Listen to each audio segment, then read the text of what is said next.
At 0519 local time in the Caribbean Sea, a faint surface contact flickers onto the edge of the radar screen. Its profile is low. There is no AIS signal, no broadcast ID, no visible flag through optics, only a thin radar return moving far too fast for this part of the water. The watch officer leans closer. With every sweep, the range updates. The contact is holding a steady north-northwest course, its speed climbing past 20 knots. That alone stands out. In this corridor, normal traffic does not race. It passes through. The radar technician calls it in. One surface contact. Small displacement. Bearing steady. The plotter marks the track. Time to closest point of approach is increasing, not decreasing. That says everything. The vessel is not drifting toward traffic. It is choosing open water. On the bridge, the officer of the deck shows nothing outwardly. He does not need to. The ship's posture stays the same, but the flow of information tightens. Every update matters now. Electro-optical cameras lock onto the contact. Through the morning haze, the image slowly sharpens. A narrow hull, low freeboard, weathered paint, no visible fishing gear, no wake pattern that matches trolling. It looks civilian, but it does not move like one. Radio calls go out on international distress and bridge-to-bridge frequencies. Clear, professional, repeated. No answer. The silence is logged in CIC. Analysts begin building a profile. Length under 40 feet, twin outboard engines. Enough fuel weight to keep high speed, but not enough for a long run. The wake is clean, tight, controlled. This is not a pleasure craft, and it is not lost. Then the contact accelerates again. 25 knots. The bow rises slightly under power. That is the clue. The hull is carrying weight. The track supervisor says it plainly. Heavy load, small boat, high speed, no compliance, no one disagrees. This stretch of sea has a reputation. Sailors call it a funnel. Routes from the south compress here before opening again farther north. If someone is carrying something they do not want discovered, this is where they make their hardest push and hope no one is watching. But someone is watching. The destroyer holds course. No dramatic turn, no sudden rush. The goal is not pursuit yet. It is confirmation. Another radio hail. Still nothing. The contact makes a small course change, 5 degrees to port. Not evasive, deliberate. A test to see whether anyone is paying attention. They are. The captain steps onto the bridge wing, binoculars already raised. He asks no questions. He does not need a briefing. The information is already where it belongs. Log the maneuver, he says, calm and even. Below, in CIC, the solution updates. The boat's route is not random. It is threading between known shipping lanes and avoiding predictable patrol tracks. Whoever is driving knows these waters well. That knowledge is not going to save them now. The watch officer tells the aviation detachment to stand by. No launch yet, just readiness. The message is quiet but unmistakable. This contact matters. The surface picture updates again. Speed increases to 28 knots. That crosses the line. The officer of the deck gives a single nod. The contact is classified as a runner. The term goes into the log. Runner does not mean hostile. It does not mean guilty. It means intent. It means the vessel has decided that distance is its best defense. On the camera feed, the deck becomes clearer. 3 figures. No life jackets, no nets, no coolers. Just bodies braced against the motion, engines roaring behind them. The destroyer still does not chase. Not yet. Instead, it measures everything. Wind, sea state, relative motion, time. Every variable that will matter if this becomes something more. The ocean remains quiet. No alarms, no shouting, only the steady rhythm of a warship doing exactly what it was built to do. Detect, track, decide. The contact keeps running. It does not know how little room it really has left. It does not know how much of its story has already been written by radar returns, wake signatures, and a silence louder than any radio call. On the bridge, the captain lowers his binoculars. "Keep eyes on," he says. "This one isn't stopping on its own." The destroyer adjusts speed only slightly. Ahead, the small boat slams across open water, throttles wide open, fully committed to a choice it can no longer take back. The pursuit has not begun yet, but the chance to slip away is already shrinking. The gap between the destroyer and the runner stretches, then stabilizes. On paper, the small boat seems to hold the advantage. It is lighter, faster in a straight line. Built for one purpose: move cargo fast and vanish before anyone can react. That assumption is already obsolete. On the bridge, the officer of the deck orders a controlled increase in speed. Not a sprint, not a full chase. Just enough to keep the geometry clean and every option available. The destroyer does not need to close the distance yet. It needs to control it. Inside the Combat Information Center, the picture becomes sharper with every sweep. The runner is not heading for port. It is not turning toward cover. It is pushing deeper into open water, betting that speed and distance will solve everything. That is the mistake. The aviation detachment moves. Rotors are still, but the crew is not. Helmets on, checklists open. Every motion has purpose. The helicopter is a tool, not a threat, and at this moment it is being positioned exactly that way. Electro-optical sensors stay locked. As the range closes just enough, the details become unmistakable. The hull rides low. The engines are being driven hard. The wake tells the whole story. Long, narrow, disciplined. This is not panic. This is practice. The track supervisor calls the next update. Runner maintaining high speed, course steady. The destroyer answers without words. Data flows. Calculations tighten. Time and fuel are measured on both sides of the equation. Whether the runner understands it or not, small boats survive on margins. Fuel capacity, engine temperature, sea state. Every minute at full throttle eats away at all three. The destroyer does not share those limits. Radio calls go out again. Clear, professional, recorded, still no answer. The captain watches the surface picture on the bridge repeater. He has seen this pattern before. Different hull, different crew, same thinking. Run hard now. Hope the larger ship hesitates. Trust the ocean to be wide enough to hide you. It is not. At 0534, the aviation officer reports ready. The captain nods once. Launch! The helicopter rises cleanly from the deck into the early morning light. It does not rush straight in. It arcs wide, climbing to an altitude that gives it reach without escalation. The message is not intimidation. It is awareness. From above, the picture changes at once. The runner's path becomes obvious, traced in white water and exhaust haze. The helicopter's sensors pull the scene into sharp detail. Engine heat signatures burning bright, hull vibrating under strain, crew movements tight and focused. The pilot keeps distance. Safe, legal, unmistakable. A radio call from the aircraft repeats the hail. Calm voice, standard wording, no threats, no emotion, no reply. The runner does not alter course, but the wake narrows. The bow lifts once more. The engines are being pushed beyond their comfort zone. Inside CIC, the analysts catch it immediately. Fuel consumption is climbing fast, and the thermal feed shows rising stress on the engines. This pace cannot last. The destroyer adjusts once more, matching the geometry instead of matching raw speed. It stays exactly where it needs to be, close enough to control the situation, far enough to avoid raising the temperature. This is not a race. It is a slow, tightening squeeze. At 0541, the runner makes its first serious move, a hard turn to starboard, not random.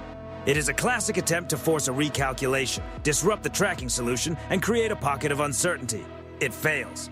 The helicopter slides laterally and keeps the same relative position. The destroyer remains steady. CIC updates the track without hesitation. The runner straightens out and pushes harder again, now touching 30 knots, maybe more. The bridge stays quiet. The captain never raises his voice. He does not need to. The systems are doing exactly what they were built to do. Layer information, strip away guesswork, and leave the other side with fewer options every minute. From the air, the crew count is confirmed. 3 individuals. No visible safety gear. No cargo exposed on deck. Anything important is hidden below, and that tells its own story. The aviation officer passes the assessment. Heavy boat. Not set up for fishing. No compliance. The captain answers with one word. Copy. Minutes pass. The sea remains calm. The runner keeps pushing, but the signs are clear now to anyone who knows where to look. The engines no longer sound as sharp. The turns are less precise. The margin is shrinking. Speed by itself is no longer saving them. Ahead, the ocean looks wide and empty. To the crew on the small boat, it probably feels like freedom. From the destroyer's bridge and the helicopter above, it looks more like a corridor with invisible walls slowly closing in. At this point, the pursuit is no longer about gaining on them. It is about waiting for fuel, strain, and physics to do the rest. At 0549 local time, the runner loses 2 knots. It is subtle, almost impossible to spot with the naked eye, but the systems catch it instantly. Fuel burn is taking its toll. Engine heat is rising. The narrow edge that kept this boat ahead is starting to fade. This is the window. The helicopter descends, not aggressively, but with intent. Altitude comes down in controlled steps until the crew below can feel rotor wash skimming the water nearby. There is still no pass overhead, no dramatic move, just presence.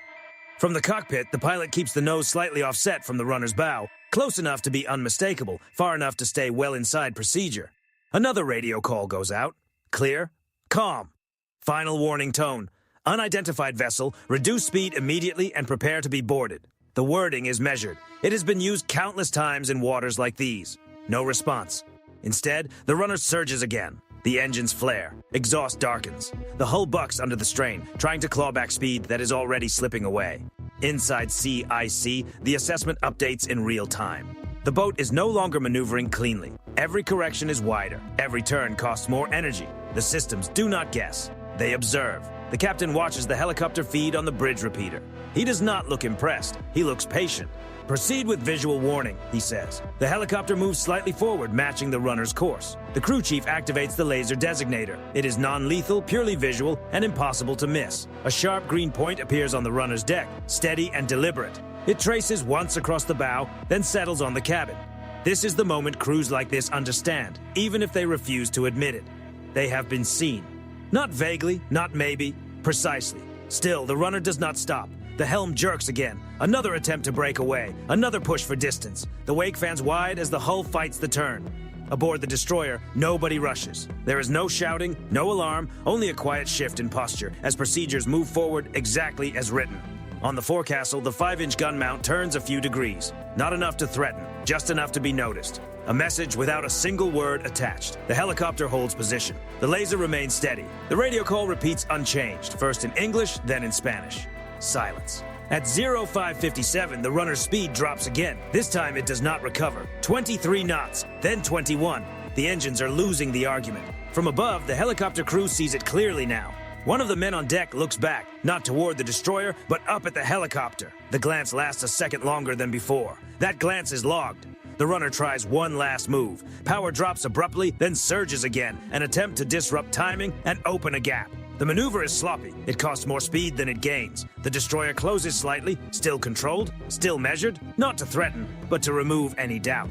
In CIC, the track supervisor says it plainly. Runner decelerating, no effective maneuvering. The captain gives a single nod. This is it, he says, almost to himself. The helicopter drops lower, now unmistakably ahead of the runner's bow. Rotor wash slaps the surface. Spray kicks across the small boat's deck. The green laser flashes once more across the cabin window. The message is complete. At last, the runner's engines pull back. The bow settles. The wake shortens. It is not surrender in spirit. It is exhaustion in motion. At 0601, the boat falls below 15 knots. Then 12. The destroyer holds position. The helicopter remains steady. No celebration. No reaction beyond confirmation.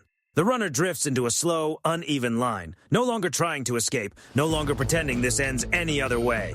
On the bridge, the captain gives the next order. Prepare the boarding team. The final exit, the one built on speed and distance alone, is gone. The pursuit does not end with a collision. It does not end with a shot. It ends the way most of these endings do, with physics, pressure, and a decision made too late to change anything. At 0608 local time, the sea is calm again. The runner sits low in the water, engines idling unevenly, no longer pointed anywhere in particular. From a distance, it looks harmless. Up close, it tells a different story. Along the destroyer's starboard side, the rigid hull inflatable boat is lowered with practiced precision. No wasted motion, no raised voices. The boarding team moves as one. Helmets secured, gloves on, radios checked, weapons are present but not theatrical. This is not about force, it is about control. The RHIB accelerates cleanly, skimming across what is left of the wake. The helicopter remains overhead, offset and watchful. Cameras continue rolling. Every second is time-stamped. Nothing here is informal, nothing is left to memory. As the RHIB closes in, the 3 men aboard the runner go still, hands visible, movements slow.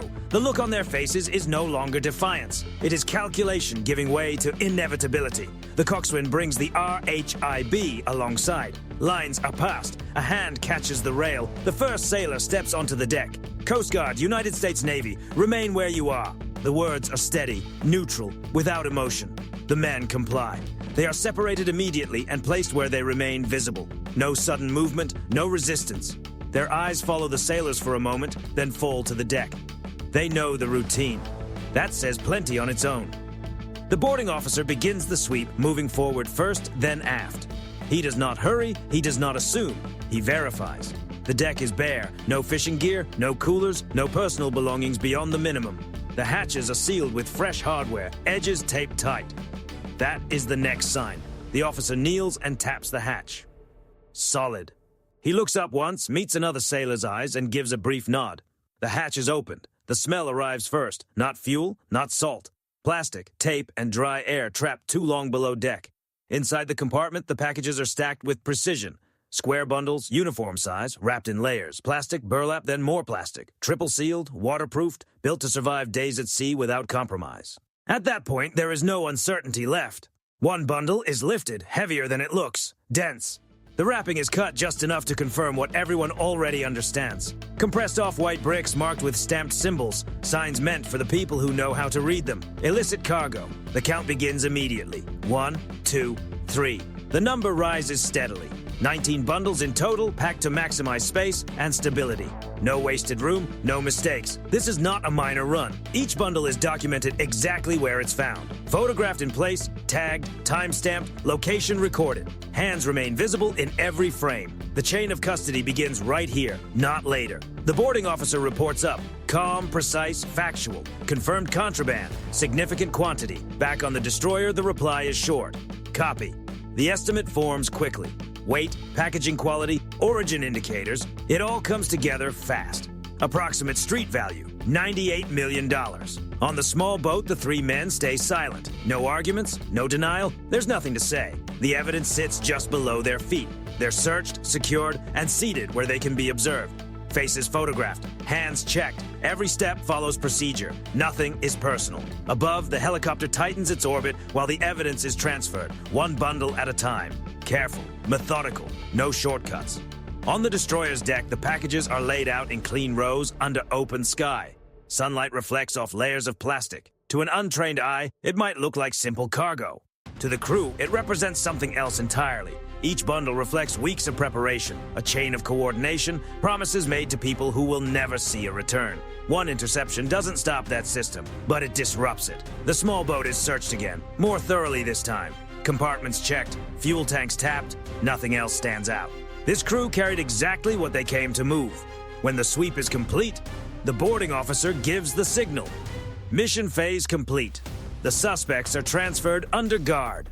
The boat is secured for towing and seizure. Its engines are silent now, their work finished.